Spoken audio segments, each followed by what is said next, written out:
My name is Cora Sterling, and for the first 26 years of my life, I believed my primary purpose was to be a reflection of my family's light.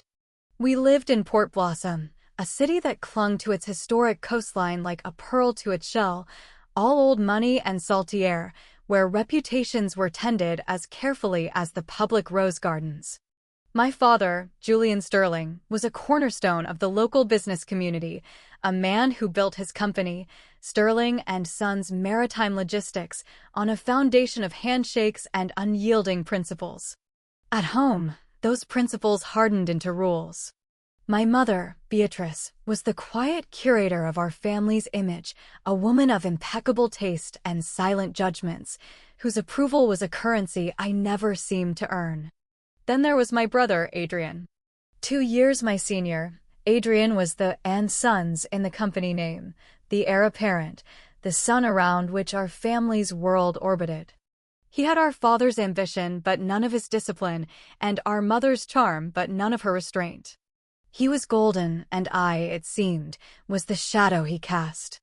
I worked a quiet job at a local antiquarian bookshop, a haven of paper and dust that my father referred to with a sigh as my little hobby. My own dreamstone paint, to capture the moody light of the Port Blossom coast on canvas, were treated as childish fantasies, impractical distractions from my real duty, supporting Adrian, keeping the house in order, and remaining unobtrusively in the background. I had tried to leave once, at 22, with a small inheritance from my grandmother tucked away for a deposit on an apartment in the city. But my father had sat me down in his leather-bound study, the scent of cedar and disappointment thick in the air, and explained how Adrian had a once-in-a-lifetime business opportunity. It was a sure thing, he'd said. An investment in the family's future. My future. My grandmother's money, my nest egg, was absorbed into one of Adrian's fleeting ventures, which collapsed within 6 months. I never saw a penny of it again. When I tried to protest, my mother had placated me with a soft, sad smile. "Darling, we are a family. What belongs to one belongs to all. Don't be selfish." So I stayed. I learned to make myself small, to swallow my words, to paint only in the privacy of my small attic room, where the canvases were stacked facing the wall. I learned that love in our house was conditional, and the conditions were my silence and my compliance. I told myself this was a kind of strength, a patient endurance. I told myself that one day, they would see me. The moment I realized they never didn't arrive with a thunderclap, but with a dull, sickening thud. It was a Tuesday, a day heavy with the promise of a coastal storm. The air was thick and gray. I had asked a simple question, my voice quiet but clear in the echoing space of our large kitchen. Why do I have to be the one to cancel my plans to help Adrian move furniture for his new office? He has friends who could help. My father was reading the financial paper at the Granite Island. He didn't look up, but the paper stilled in his hands. Adrian, leaning against the counter and scrolling through his phone, let out a short, condescending laugh. "Because, Cora, some of us have important things to do. This is for the company. You work in a dusty bookshop." The dismissal stung, as it always did, but it was my mother's sigh that truly cut. She was arranging flowers in a vase, her movements precise and graceful. "Cora, please," she said, her back to me. "Don't create friction. Adrian's success is our success. You should be happy to contribute." Something in me, a part one had kept dormant for years, stirred. "I am happy to contribute," I said, my voice gaining a tremor of insistence. "I contribute every day. I manage this house. I run your errands. I gave him my inheritance. All I'm asking for is a little consideration. For my time to be valued as much as his." My father slowly folded his newspaper and placed it on the counter. The silence that followed was heavy-weighted. He rose from his stool, his 6-foot frame seeming to swallow the light from the window. He walked toward me, not with anger, but with a kind of weary authority, as if I were a problem that required a simple, physical solution. "You're talking back," he said, his voice unnervingly calm. "I'm trying to have a conversation," I whispered, standing my ground, though every instinct screamed at me to retreat, to apologize, to shrink back into my designated role. He stopped in front of me. I saw the shift in his eyes, a flicker of impatience hardening into something cold and final. "Your value," he said, his voice low, "is in your obedience. When you forget that, you have no value at all." His hand came up, not in a fist of rage, but with an open palm, swift and deliberate. It wasn't a crack of bone, but a solid, concussive impact against the side of my head and jaw. The force sent a shockwave through my skull, and the world tilted, a kaleidoscope of blurry kitchen tiles and stun light. I stumbled back, catching myself on the edge of the counter, my ear ringing with a high, piercing tone. My vision swam. The taste of blood, metallic and warm, filled my mouth from a cut on the inside of my cheek. I looked from my father's impassive face to my mother. She hadn't moved. She was still holding a white rose, her expression one of deep, sorrowful disappointment. Not at him. At me. "Now look what you've done," she murmured, her voice laced with weary reproach. "You've upset your father." Adrian was still leaning against the counter, a faint, triumphant smirk on his lips. He hadn't flinched. He simply watched, as if observing a predictable and deserved outcome. In that moment, the ringing in my ears faded, replaced by a profound and terrifying clarity. It wasn't the strike itself that broke me. It was the silence that followed. It was the seamless, unified front of their dismissal. It was the realization that in their eyes, I wasn't a person to be hurt, I was a thing to be corrected. The delicate illusion I had so carefully maintained that I was a loved, if misunderstood, member of this family shattered into 1,000 pieces on the cold kitchen floor. The pain in my jaw was a dull, distant ache compared to the sharp, incisive agony in my chest. This wasn't a home. It was a gilded cage, and I had just been reminded of the bars. That night, I didn't cry. I sat on the edge of my bed in my attic room, the throbbing in my face a steady, rhythmic reminder. I touched the tender skin along my jaw, the swelling already beginning to bloom. It was a physical manifestation of years of invisible wounds. Downstairs, I could hear the murmur of the television, the occasional burst of laughter. Life was continuing on undisturbed. My father's lesson had been delivered, and as far as they were concerned, the matter was closed. But for me, something had just begun. I rose and walked to the old, sea-worn trunk at the foot of my bed, my grandmother's trunk. I lifted the heavy lid. Beneath the neatly folded linens and the scent of lavender and cedar, I found my old laptop and a series of journals I had kept since I was a teenager. The journals were filled with my handwriting, detailing every slight, every broken promise, every dollar of my inheritance absorbed into the great machine of Adrian's ego. I opened the laptop. The screen flickered to life, a pale blue glow in the darkness. My hands were steady. The shaking had stopped. The fear had receded, replaced by a cold, quiet resolve that felt foreign and yet utterly my own. I wasn't planning an escape anymore. An escape implied I was running from something. No, I was planning a reckoning. And it would be as quiet, as precise, and as devastating as the silence in that kitchen. The days that followed were an exercise in quiet metamorphosis. Outwardly, I became the daughter they had always wanted. I was a ghost in my own home, gliding through rooms with a newfound placidity. I spoke only when spoken to, my answers brief and agreeable. I made my father's coffee just the way he liked it. I listened with a serene, empty smile as my mother recounted the compliments she'd received on her garden party. I even offered to help Adrian organize the files for his new venture. "See," my mother said to my father one evening, her voice carrying from the living room. "She's learned her lesson. A firm hand is what she needed." My jaw ached when I heard it, a phantom throb of memory. I stood in the hallway, just out of sight, and closed my eyes. They believed they had broken my spirit. In reality, they had merely set it free. My obedience was a camouflage, a cloak of invisibility that allowed me to move through their world unseen, unheard, and entirely underestimated. While my hands were busy with domestic tasks, my mind was an engine of observation. I began to see the house not as a home, but as an archive. My father's study, once a place of intimidation, became a library of secrets. I learned his routines. He was fastidious, but also complacent. On Thursday evenings, after his weekly call with his financial advisor, he would leave his office unlocked for a few minutes while he went to pour himself a scotch. It was a small window, but it was enough. During one of those precious windows, I slipped inside. The air still smelled of cedar and power.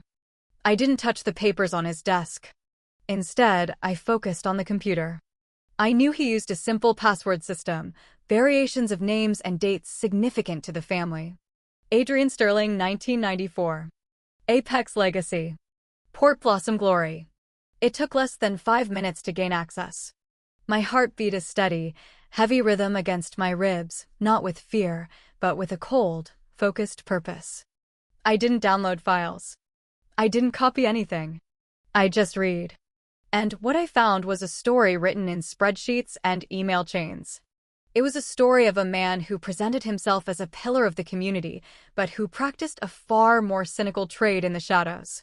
There were consulting fees paid to city officials, veiled threats to competitors, and, most damningly, a clear paper trail showing the diversion of funds from a community arts grant my father's company sponsored.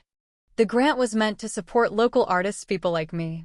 Instead, a significant portion, nearly $50,000, had been rerouted through a series of shell accounts and funneled directly into the seed money for Adrian's latest project, a boutique investment firm he'd pretentiously named Apex Legacy Partners. My mother was a different kind of archive. Her secrets were not in ledgers, but in correspondence. She was a prolific emailer, a gossip who documented her judgments with terrifying precision. She left her tablet on the sunroom chaise lounge every afternoon while she tended her roses. I would bring her a glass of iced tea, and, while she was distracted, I would scan her digital life. I found emails to her sister, complaining about my lack of ambition and my morose disposition. I found messages to her friends where she painted my father's controlling nature as strong leadership and Adrian's failures as unfortunate learning experiences. But the true prize was an audio file, a saved voicemail from my mother to a family friend. Her voice was syrupy with feigned concern.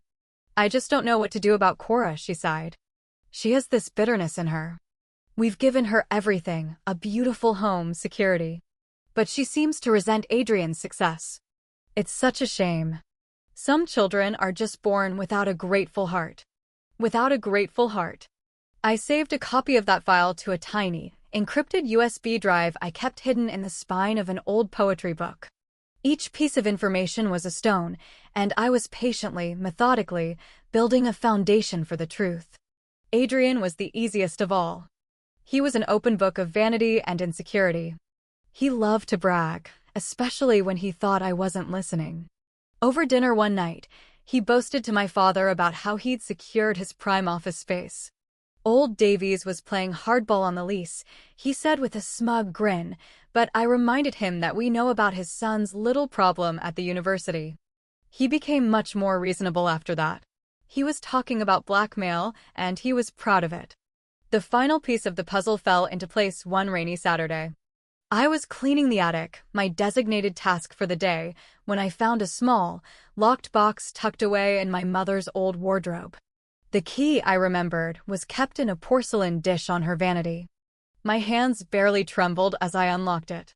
Inside were my grandmother's letters, and beneath them, her last will and testament. I read the familiar lines, but this time, I saw them with new eyes. She had left me a specific portfolio of stocks, valued at the time at just over $100,000, with the explicit instruction that it was to be used for my independent artistic and personal pursuits. It was not a general inheritance to be absorbed into the family coffers. It had been mine. Specifically, unequivocally mine. The papers my father had made me sign, which he'd called a formality to manage the investment, had in fact given him power of attorney over the portfolio. He hadn't just borrowed my money. He had stolen it. And the $50,000 funneled into Apex Legacy was a portion of my inheritance. I carefully placed the documents back, locked the box, and returned the key. The rain beat a steady rhythm on the attic window. I didn't feel rage. I felt a profound, chilling sense of peace. The picture was complete. They hadn't just hurt me, they had systematically dismantled my future, my identity, and my independence for their own gain, all while telling me it was for my own good. The announcement came a week later. Adrian's Apex Legacy Partners was having its official launch party. It was to be a grand affair at the Mariners Gallery, a chic, renovated warehouse space downtown. The mayor would be there. Investors, local dignitaries, the cream of Port Blossom society.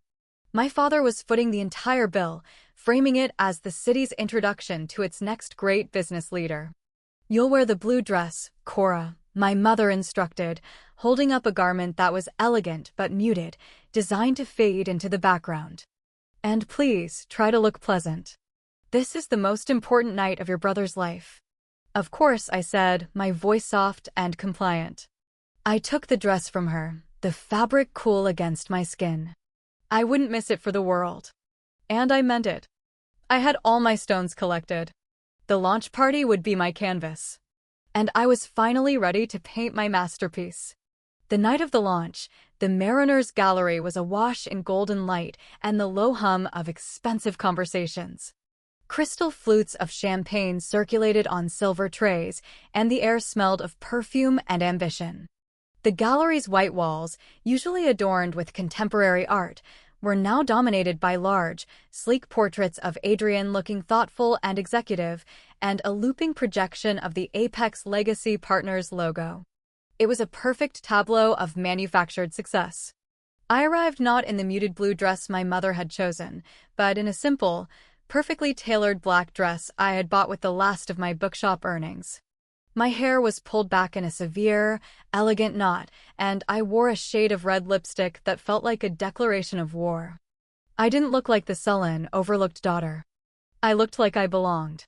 For a few moments, I simply stood near the entrance, an anonymous figure in the crowd, watching my family perform.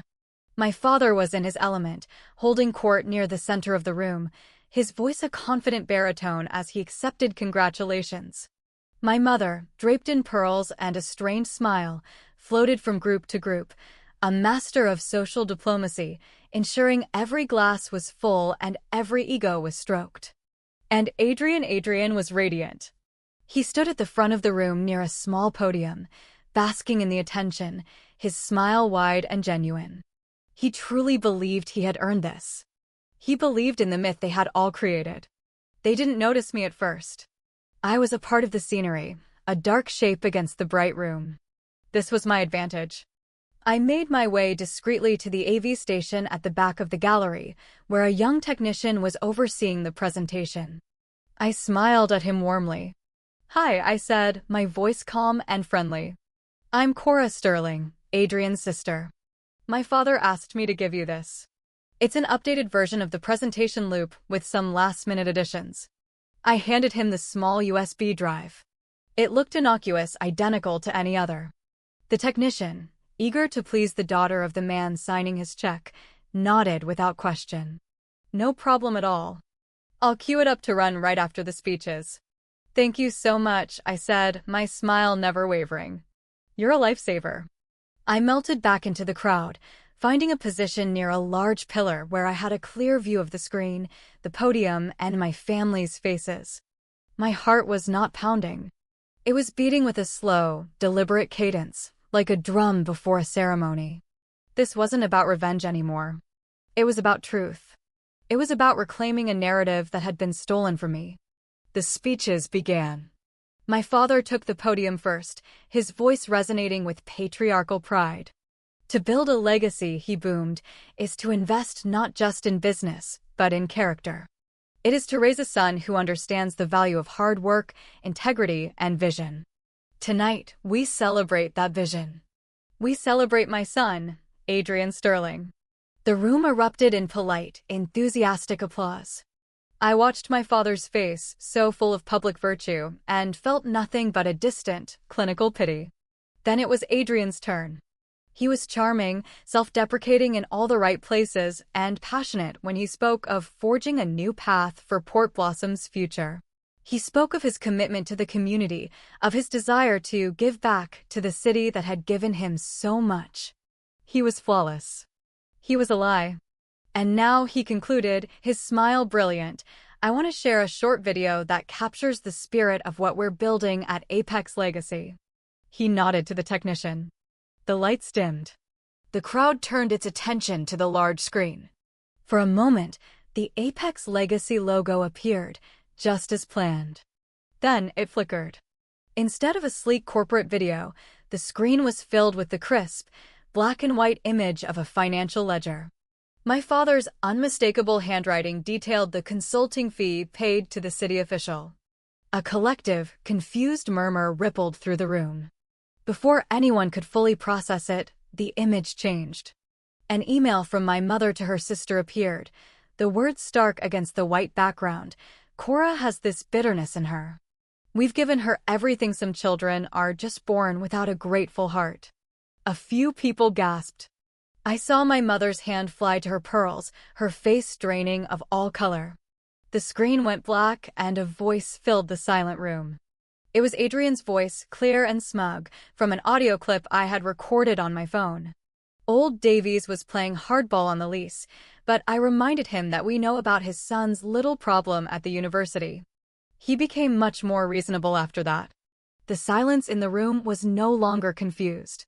It was heavy, accusatory. People were turning to look at each other, their expressions shifting from celebration to scandal. I saw Mr. Davies himself standing near the bar, his face a mask of pale fury. The final exhibit was the most damning. Two documents appeared side by side on the screen. On the left was a scanned page from my grandmother's will, the clause about my inheritance highlighted in yellow. On the right was a bank statement from Apex Legacy's seed money account, showing a $50,000 transfer from that same portfolio. And below it, in simple, bold text, I had added a single line. A legacy built on a foundation of integrity. And a stolen inheritance. The room was in chaos. The low hum of conversation had become a cacophony of shocked whispers, scraping chairs, and the distinct glow of dozens of cell phones being raised to record the fallout. It was then that I stepped out from behind the pillar.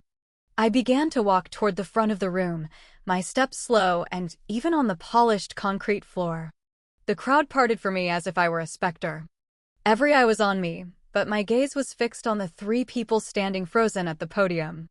Adrian's face was ashen, his mouth slightly agape, the brilliant smile utterly extinguished. My mother looked as if she might faint, her eyes wide with horror and betrayal. And my father was staring at me. The mask of the proud patriarch had shattered, and for the first time in my life, I saw him for what he was, a hollow man, terrified of the light. His eyes, which had always held either disappointment or rage for me, were now filled with a desperate, sputtering fury. You, he hissed, his voice a venomous whisper that barely carried over the din. I stopped a few feet from him. I didn't need to raise my voice. I leaned in just slightly, speaking for them, and them alone. Me, I said, my voice perfectly level. The one without a grateful heart. The one with no value. I held his gaze, and in that moment, I felt the last vestiges of fear and obligation fall away from me like a heavy cloak. I was not his daughter. I was not their shadow. I was myself, whole and unbroken. You built your perfect world on my silence, I said softly. I just decided to stop being quiet. I didn't wait for a response. I didn't need one. Their faces, the shock, the ruin, the public humiliation were answer enough. I turned my back on them, on the wreckage of their carefully constructed lives, and walked away. I walked through the stunned, whispering crowd, my head held high. As I pushed open the heavy glass doors of the gallery, the cool, salty air of the Port Blossom night rushed in to meet me. It felt like the first clean breath I had taken in 26 years.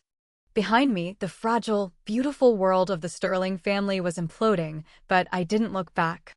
I just kept walking, my footsteps echoing on the pavement, carrying me forward into the vast, unknown, and wonderfully empty canvas of my own life. The weeks that followed were strangely quiet. I moved out of the house that night with nothing but a single suitcase and the contents of my attic room. I found a small, sun-filled apartment above a flower shop on a less fashionable street, a place that smelled of damp earth and freesias instead of cedar and disappointment. The bookshop owner, a kind, elderly man with ink-stained fingers, gave me extra hours without my asking. The pay was modest, but it was mine. The scandal of the Apex Legacy launch became the talk of Port Blossom for a month. My father's company lost key accounts. The mayor issued a public statement distancing himself.